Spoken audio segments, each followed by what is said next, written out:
Madame, monsieur, bonsoir. Très heureuse de vous retrouver pour notre rendez-vous d'actualité. À la une de ce soir, 5 départements du pays dans l'Ouest sont désormais en alerte rouge en raison du passage de l'ouragan Mélissa.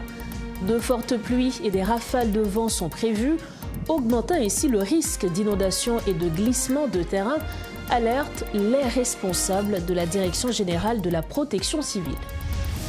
En conséquence, les autorités ont déclaré la journée du mercredi 29 octobre 2025 comme journée de chômage. L'ouragan Mélissa, désormais classé catégorie 5, peut éventuellement rétrograder mardi soir après avoir touché terre en Jamaïque. Également à la une de ce soir, l'homme d'affaires Réginald Boulos, actuellement détenu dans une prison en Floride, a décidé de se séparer de ses avocats. C'est ce qu'a fait savoir Maître Frandelé Denis Julien. Selon une ordonnance du tribunal, Dr Boulos dispose jusqu'au 26 novembre pour constituer une nouvelle équipe de défense. À défaut, il devra assurer lui-même sa représentation devant le juge.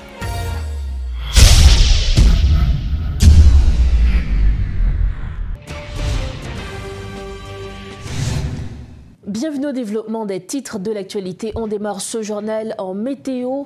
5 départements du pays de l'Ouest sont désormais en alerte rouge. Cette décision prise par le Système national de gestion des risques et désastres s'explique en raison des conséquences de l'ouragan Mélissa sur les conditions météorologiques. De fortes pluies et des rafales de vent sont prévues, augmentant ainsi le risque d'inondation et de glissement de terrain, alerte les responsables de la Direction générale de la protection civile. Compte tenu de la vulnérabilité du pays, les conséquences pourraient être considérables, souligne l'unité hydrométéorologique d'Haïti qui appelle la population à la prudence. Suivez ce compte rendu signé Réti Fortuné. Le niveau de vigilance a été reconsidéré dans plusieurs départements en raison de l'évolution de l'ouragan. À près de 60 km de la Jamaïque, il se déplace à une vitesse évaluée à environ 13 km/h. Le centre du cyclone n'est toujours pas sur le pays, mais les bandes spiralées risquent de provoquer des pluies abondantes et de fortes rafales de vent, expliquent les responsables au niveau de la Direction générale de la protection civile. Le centre de l'ouragan pas passé sous le pays d'Haïti. Maintenant, quelle est la précision? Remonter Mélissa vers l'ouest de la Jamaïque et ce soir vers le sud-est et tôt demain matin vers le sud-est de Cuba, pour le faire que bande spiralée qui est associée avec système pour provoquer activité la pluie de fortes pluies avec gros vent et notamment avec de fortes vagues très hautes sous toute zone côtière, notamment sous zone côte sud pays d'Haïti. Une série de mesures urgentes ont été prises visant à protéger les communautés face à la menace que représente cet ouragan. Ces mesures concernent particulièrement les zones les plus exposées, notamment la péninsule du Sud. Lors de ce point de presse au Centre d'opération d'urgence nationale, ils ont fait le point sur les consignes officielles de sécurité à respecter afin de réduire les impacts du passage du cyclone sur le territoire. Par rapport avec quantité de la pluie que nous prévoyons cap tomber, par rapport avec vent qui va souffler et la mer à cap monter, nous monter niveau vigilance nous sur quelques départements côté responsable pour dire nous mais qui département qui sous vigilance ça que nous upgrade. Maintenant dans ce sens ça UHM fait travail technique client et j'en nous dit là. Le Centre d'opération d'urgence nationale a donc lancé un appel à la vigilance et à la solidarité nationale par rapport aux prévisions concernant ce cyclone, considéré comme étant l'un des plus puissants jamais observés dans la région. Et compte tenu de vulnérabilité pays d'Haïti, recevoir 420 mm la pluie, donc c'est pas petit, c'est un gros bagage. Donc, ça veut dire que nous connaissons tout ça, la pupauté, comme conséquence, parce que nous sommes un pays qui est très vulnérable face à la pluie. Des centaines de millimètres de pluie prévus sur Haïti, ce qui est considérable et qui peut provoquer d'énormes dégâts, alerte les responsables au niveau de l'unité hydrométéorologique d'Haïti, qui exhorte la population à suivre de près les consignes. Les autorités ont déclaré la journée du mercredi 29 octobre 2025 comme journée de chômage En prévision du passage de l'ouragan Mélissa, désormais classé catégorie 5 selon un communiqué du secrétariat général de la présidence, cette décision fait suite au dernier rapport émis par les services météorologiques nationaux et le système national de gestion des risques et des désastres, a précisé la présidence. Le Conseil présidentiel de transition a par ailleurs donné des instructions au gouvernement, aux autorités locales et aux forces de l'ordre afin d'apporter un soutien à la population sur l'ensemble du territoire. Les autorités appellent la population à faire preuve de vigilance et à suivre les consignes officielles face à la menace de l'ouragan dont les effets pourraient être dévastateurs sur le pays. Toujours concernant le passage de Mélissa, le Grand Sud est particulièrement touché. Au Cail, la pluie tombe sans interruption depuis lundi, causant une montée des eaux. Les vents ont causé des ravages dans les plantations. Au niveau du département du Sud, plusieurs centaines de familles ont été déplacées de manière préventive. Jivens Laguerre, notre correspondant, est avec nous. Il va nous en dire plus. Jivens Laguerre, bonsoir, bienvenue. Bonsoir Osberline Batelmi, bonsoir à tous. Alors, nous connaissons que Mélissa a frappé le département du Sud, notamment au Cail. Qui genre situation est dans le moment que nous avons parlé là, Jivens Laguerre? Bon, dans le moment que nous avons parlé là, Osberline, situation plus ou moins calme par rapport avec deux dernières journées ou bien deux derniers jours qui sont passés là, puisque pour la journée mardi ça, eh bien, il y a une activité qui était faite quand même au niveau de ville là, même si c'était au ralenti, puisque tant bien par rapport avec intempéries, il y a un petit calme. Et puis ça qui te permet la population au niveau du marché à approvisionner. Et il y a un banque tout, commercial qui fonctionnait, même si c'est en partie. Mais il faut que nous soulignions tout que l'école a toujours été paralysée. Et puis, tension temps qui j'en s'atteignait, rivière en couille, ensemble avec toute la ville. Et l'homme totalement agité par rapport avec un gros la pluie qui tombait et puis gros vent qui soufflait sur tout le département sud là. Donc c'est son situation qu'on s'est dit pendant la journée ça. Même si on est capable de dire qu'il y a une bonne inquiétude, une bonne tension la population, si tout le monde qui n'a abri provisoire, puisque le monde ça fait qu'on est venu je dire la situation pas trop bon par rapport avec notamment manque d'assistance sans pas joindre. Vous parlez de Mounio qui dans une série d'abris provisoires qui pas joindre l'assistance l'État notamment, c'est bien ça?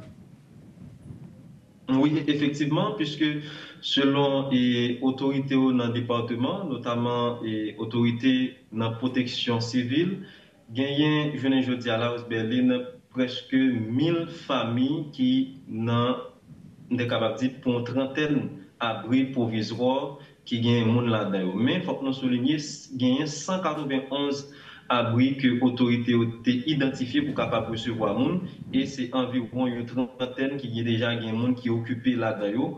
Donc et qui est réparti en plusieurs abris par commune, même si il y a des communes tout, n'ont pas vraiment gagné et donner chiffré par rapport avec les problèmes de communication et par responsable qui n'a abri ça mais pour être là, c'est des milliers de familles, donc des milliers de personnes que abri ça qui éparpillé un peu partout dans différentes communes au niveau du département qui recevoir monde qui notamment sorti dans ces deux quartiers populaires et populaires qui donc qui dans situation et de vulnérabilité extrême et puis qui t'a pas compliqué par rapport avec gros vent la pluie qui t'a tombé donc monde ça aujourd'hui je dis là et avec plusieurs que nous parler là-dedans fait quoi que yo manqué jeune assistance en bon côté autorité concernée yo donc c'est vrai yo jeune abri qui c'est notamment des écoles publiques et au niveau de zone là mais il y a une assistance que pas jeune par exemple je dis là il fait connaître un gambou et il n'y a pas jeune manger, il n'y a pas jeune bleu, on sait de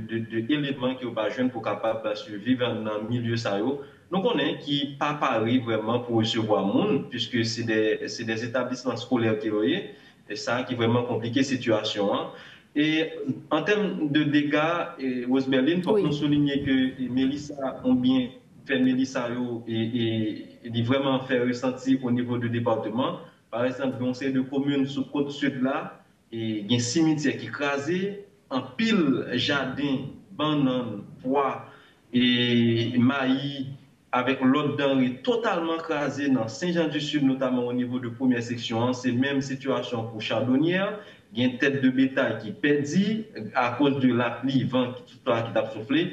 Donc c'est comme ça la situation présentée pour aller là au niveau du département sud là. Et dans la commune locale, même si l'autorité a fait diligence, on est capable de dire pour évacuer de l'eau ou bien pour inviter les gens à retirer dans la zone à risque, mais la situation a été, j'en ai déclaré là pour aller là.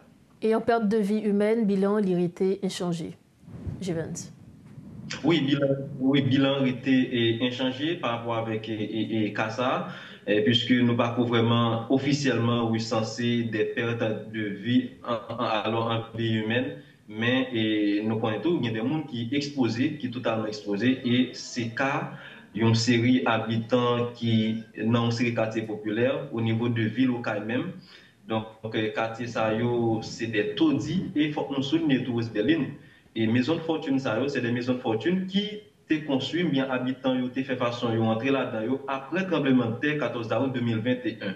Donc, il y a plusieurs années là que le monde a vécu en bâti, la situation n'a pas changé et la situation ça vient compliquée totalement par rapport avec la pluie, inondation qui passait dans les derniers jours. Et donc, son cri tout que la population qui est dans la zone et fait tout par rapport ensemble avec l'autorité pour dire un mot pour la situation par exemple. Givens Laguerre, merci infiniment pour précision. Merci beaucoup. Merci Rose Berlin. Merci à tous. Encore. Voilà donc les précisions de notre correspondant dans le sud, Givens Laguerre. Il était avec nous pour nous informer des détails concernant la situation météorologique, notamment avec le passage de Mélissa. Autre information à Metro News, l'organisation Haïti Teen Challenge a procédé à une distribution de kits sanitaires et de nourriture à plus de 600 détenus de la prison pour mineurs de Sermicole en cette période cyclonique. Assistance psychologique et juridique, réinsertion sociale figurent parmi les initiatives mises en œuvre par cette structure à l'intention des mineurs. Nombre d'entre eux n'ont jamais pu comparaître devant leur juge, souligne le pasteur Chérubin Février, précisant que ce programme leur offrira également la possibilité d'avoir accès à des avocats. Des pièces d'identité, notamment des cartes d'identification nationale, seront également remises aux détenus, a fait savoir le pasteur Février. Suivez ce reportage de Rodolphe Firluy. À l'occasion de la période cyclonique, l'organisation Haïti Teen Challenge vole au secours des détenus de la prison Sermicole. Des distributions de kits sanitaires et de nourriture ont eu lieu, explique le pasteur Février Chérubin. Aujourd'hui, nous servons environ 694 détenus et sans compter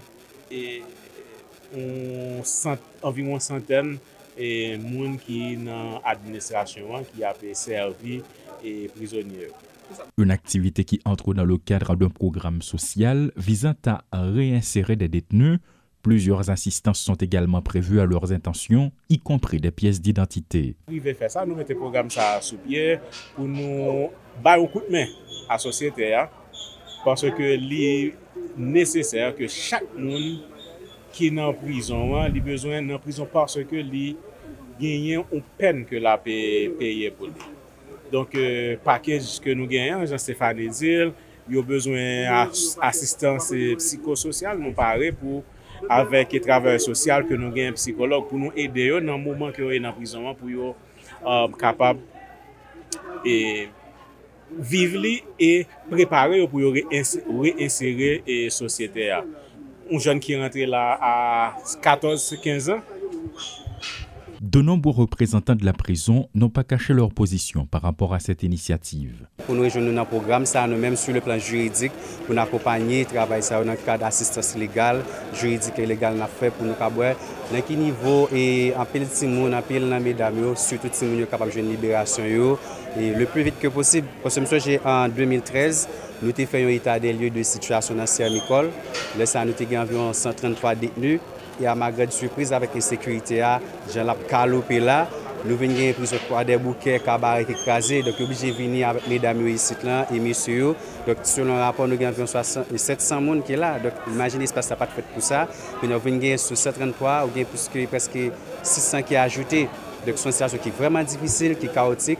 En pile projet qui est dans la prison, nous essayons de faire coordination, nous essayons de gérer deux projets qui sont capables de permettre que les gens aient un soulagement dans la prison. Il s'agit de l'eau, structure, tout ça qui a rapport avec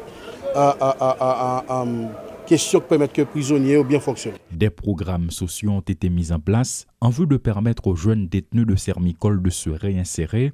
Il est également prévu que des avocats seront mis à leur disposition, selon le pasteur Chérubin. Comme annoncé en titre, l'homme d'affaires Réginald Boulos, actuellement détenu dans une prison en Floride, a décidé de se séparer de ses avocats. C'est ce qu'a fait savoir maître Frandelé Denis Julien. Bien que les raisons de cette décision n'aient pas encore été rendues publiques, selon une ordonnance du tribunal, le docteur Boulos dispose jusqu'au 26 novembre pour constituer une nouvelle équipe de défense. À défaut, il devra assurer lui-même sa représentation devant le juge. Écoutons les précisions de maître Frandelé Denis Julien qui suit de près cette affaire. Salut à tous, maître Frandelé Julien.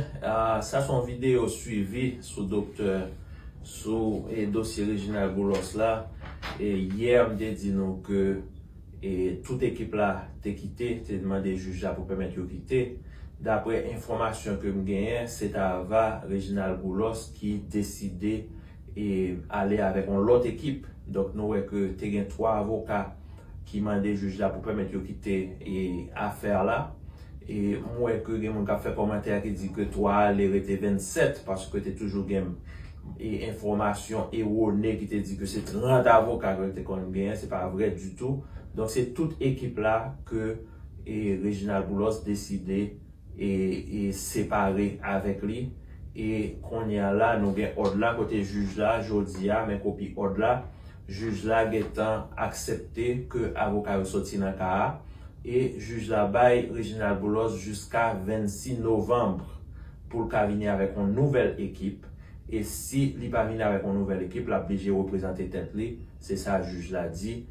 Et puis pour nous faire mes pages nationales Métro News, jeudi, mardi 28 octobre là, marqué Journée internationale langue à Kilti créole. Plusieurs institutions, tant que faculté linguistique appliquée, Académie créole haïtien, cap plaidé pour respect mois linguistique dans le pays, comme diverses activités pour marquer célébration si là. Il y a d'autres plusieurs citoyens réagissent sous journée pour montrer nécessité pour langue créole établie comme dans tout secteur, dans la vie paysan. Il y a un reportage qui Potémac, Gerbijan et Claude Désir. Pour divers créolophones nous interroger sous Journée internationale langue kilti créole là, yo mettez accent sur rôle potomitan langue maman tout haïtien yo joué dans transmission valet kiltirel ak production connaissance. Ernst Saint-Rome, c'est un artiste mettait en scène pour lui-même lipi facile pour un créateur exprimer sensibilité dans langue lipi bien maîtrisée depuis le 4-4. Bon, pour artistes, pour tout le monde, pour le peuple, pour le pays, ça veut dire que créole là c'est vraiment capable de dire c'est nom nous. Journée créole là c'est un bagage qui est extraordinaire pour nous-mêmes, artistes, qui permettent de nous exprimer vraiment par ça penser, parce que je crois que nous tous pensons en créole. Et c'est une grosse évolution qui fait dans la question créole là, qui pas en bas, qui tabou encore pour pas parler, pour exprimer. C'est tout ça, ça représente pour moi-même. Pour chercher qui est intéressé dans la créolisio, c'est une langue qui prend naissance dans contact avec l'autre langue. Yo conclut que l'haïtien c'est résultat contact langue français avec l'autre variété substratique africain dans colonie Saint-Domingue yo te parlé. Dans gros brassage linguistique ça, ni résultat brassage là, ni langue français a, tout de résister et puis devant pour le développer un rapport mi haut mi bas. Pendant longtemps, moun qui parlait français jouit un statut social privilégié face à créolophone qui pourtant constituait pi gros morceau dans la population. Une discrimination linguistique qui arrivait juste dans l'école, ça quelques citoyens dénoncé. Chaque fois que je parle créole, il rappelle tout sacrifice d'ancêtre yo et puis il dit moi libre. Ces jargons, des fois, ils empêchent ils empêchent nous parler créole, ils empêchent ti moun yo l'école yo parler créole. Le ça c'est cracher. Selon moi-même, yo craché sur tout travail, sur tout effort surtout parce que c'est ça, c'est à partir de jargon ça qui fait nous te prendre indépendance nous. Qui te fait nous moun nou je dis malgré ou pas comprendre sacrifice ça yo. Moi pense créole là c'est une langue même yo doit comprendre que créole là son langue même avec toute langue nous doit parler. En pile citoyen nous interroger ouais dans créole haïtien langue qui reflète identité sans manquer mosso. Pour eux-mêmes, li pas fait aucun doute que l'haïtien c'est langue première tout haïtien qui fait et puis levé en Haïti. Jean linguiste Hugues Saint-Fort dans l'année 2020 montre ça. Pour jeune artiste ça, nous rencontrer une activité culturelle, langue créole là, c'est fiatel. Journée c'est pour tout haïtien qui dans le monde entier.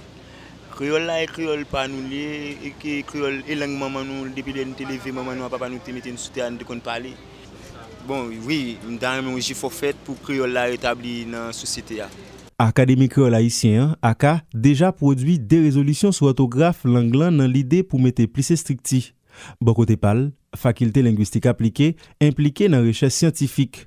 Pour mois d'octobre là, faculté a lancé créolophonie, une série de conférences scientifiques sur langue créole.